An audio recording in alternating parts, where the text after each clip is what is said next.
Salutations, respected viewers.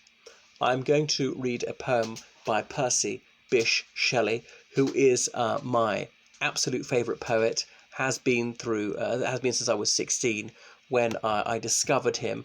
I'd read a couple of things before by him when I was little, but in that moment, when in an idle moment after the field game, that's an Eton sport.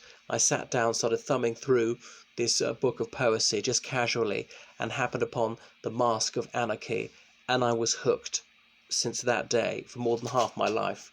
I know it's hard to believe that I'm double 16 plus some, but I'm going to treat you to one of his most magnificent poems, fairly popular one, unoriginal choice I know, and I've seen the building in Italy where it's composed in Florence. The plaque's only in Italian, I'm afraid, not open to the public, but too much ado already. Right.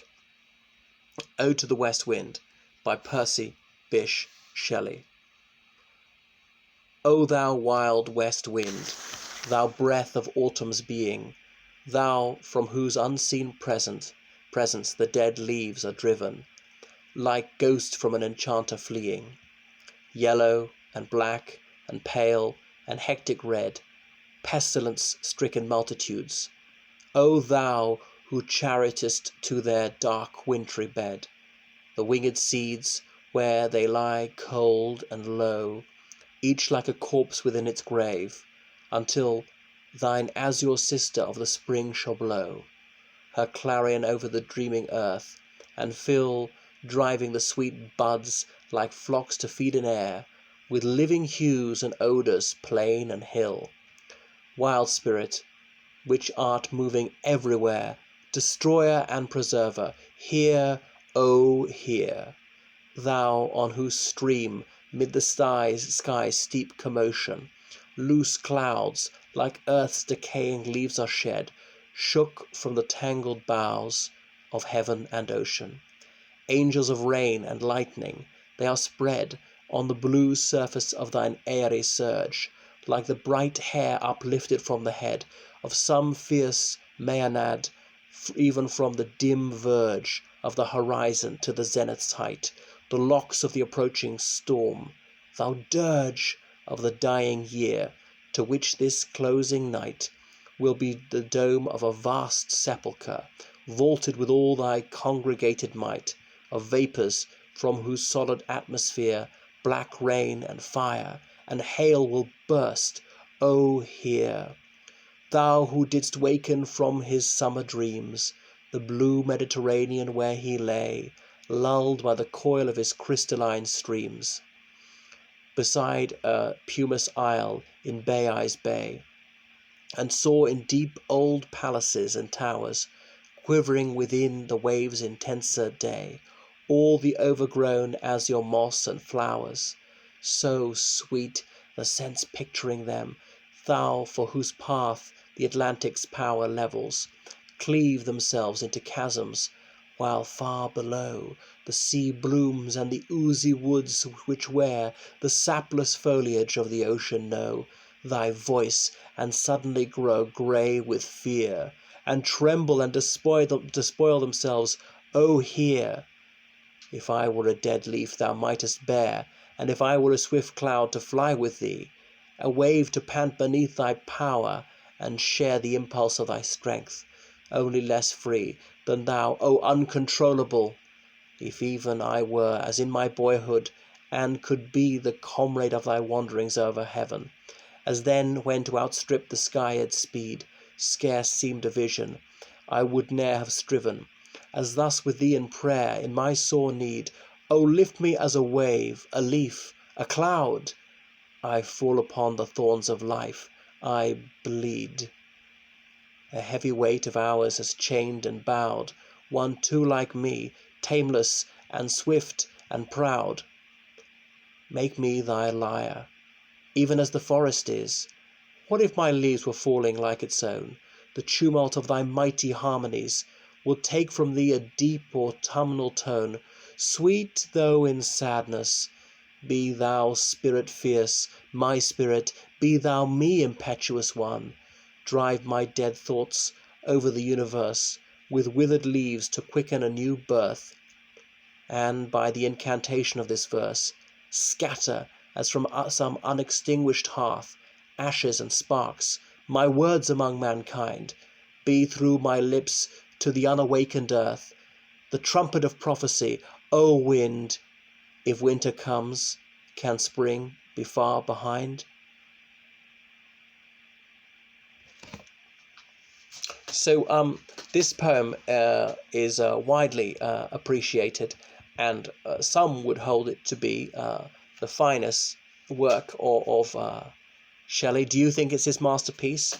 It's one of his shorter ones. He composed some poems of over 4,000 lines, and to express it so artfully with the right meter is incredibly difficult, because the scansion, I don't know that much about scansion, but it comes with a certain rhythm of how they're stressed and unstressed and so forth, as well to a particular rhyme scheme.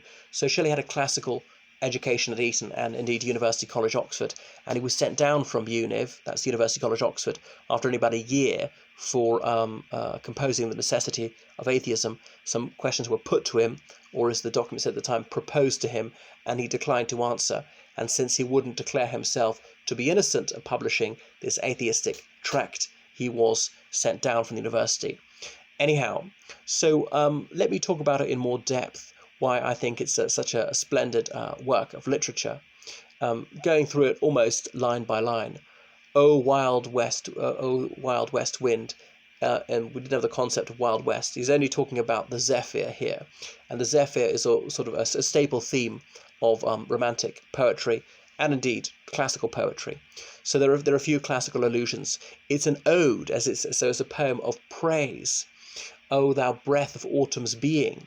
So there's a lot of personification. The west wind is addressed as though it's a living thing, like a person, and autumn likewise capitalized. It's a being. Thou, okay, in that time, in the 1820s, it wasn't abnormal to use thou, particularly in poetic writing, from whose unseen presence the leaves dead are driven. Forgive me, I inverted the order, because they sometimes did it romance language style, noun adjective rather than adjective noun, which is the English language style. So that the wind is blowing the leaves away, like ghosts from an enchanter fleeing, a simile.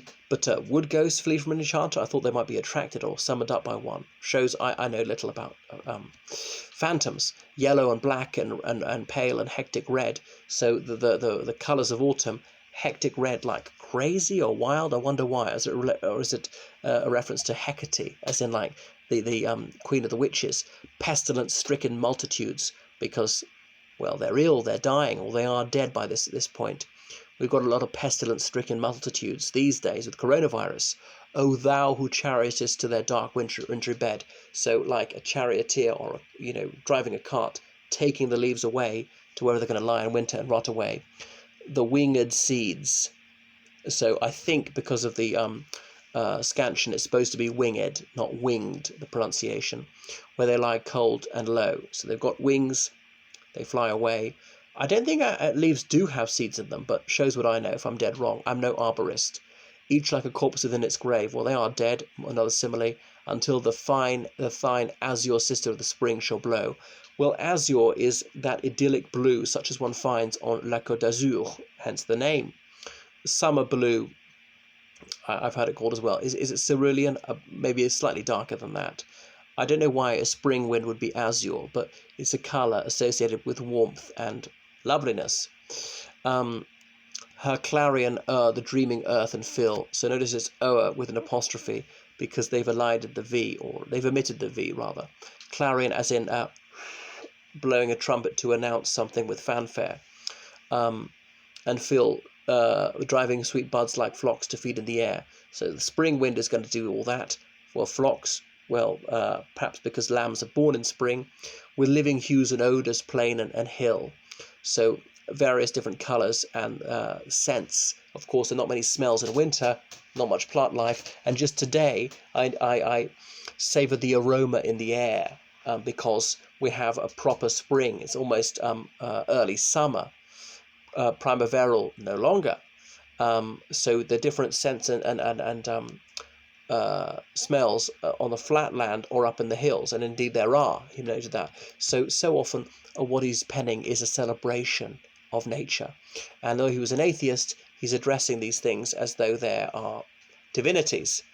He didn't worship Jesus Christ or any well-known God, but he delighted in the simple things we take for granted, overlook the wind. But he never had to work a day in his life, so no wonder he could compose so many brilliant works of poetry. I think a lot of literature is lost to us today because we're so busy with work and exams. Kills creativity.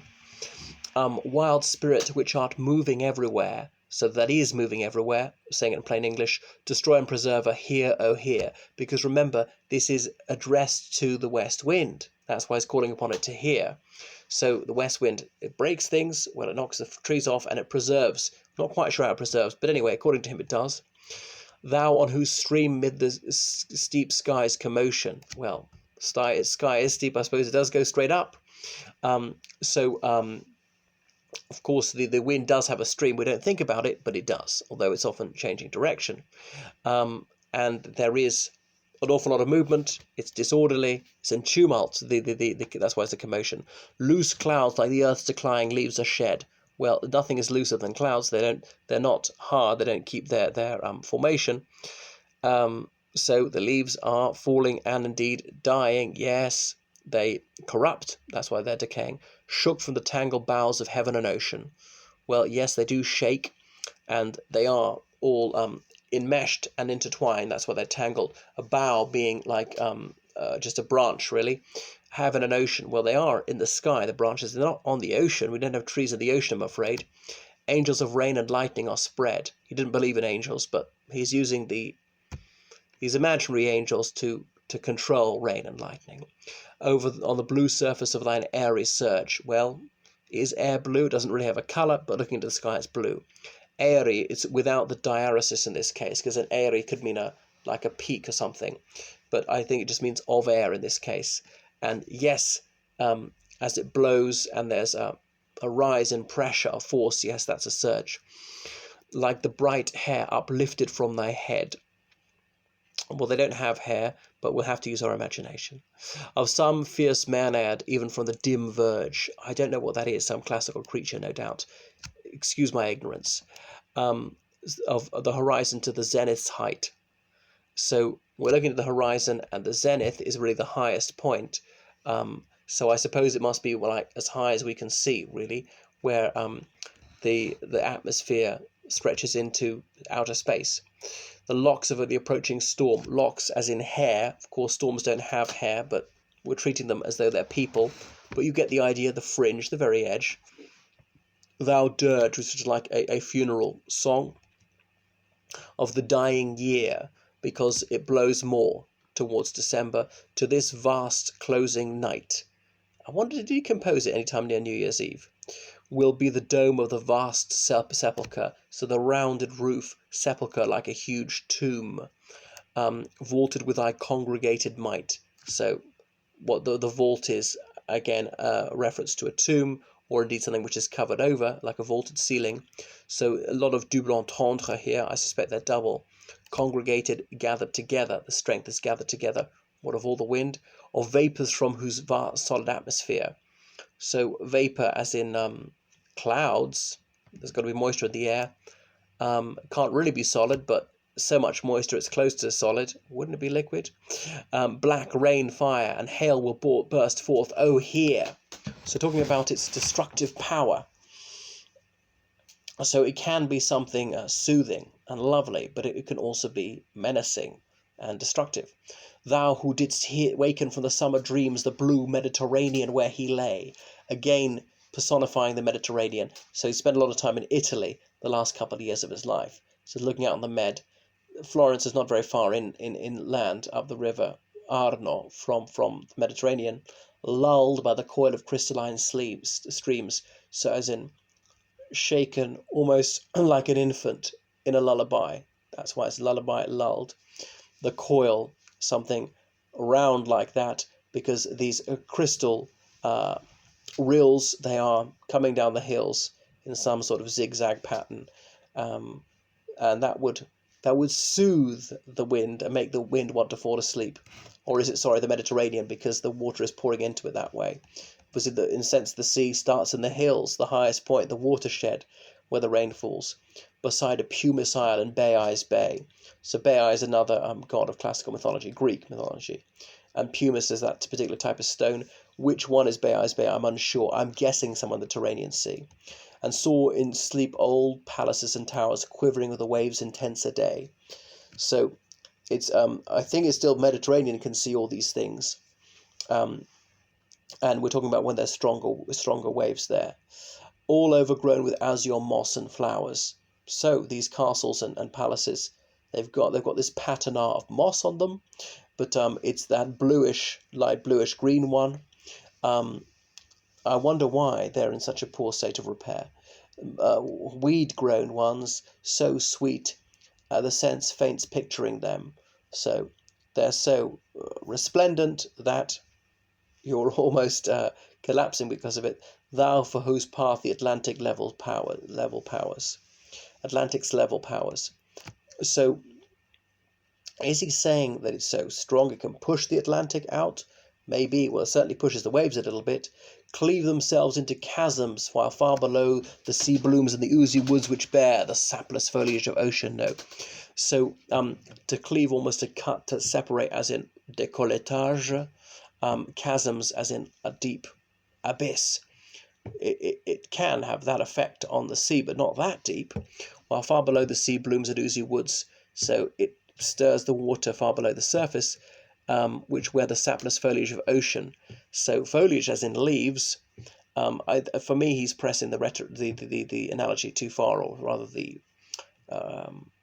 forgive me, I've forgotten the word. How could it possibly have popped out of my mind just now? The metaphor.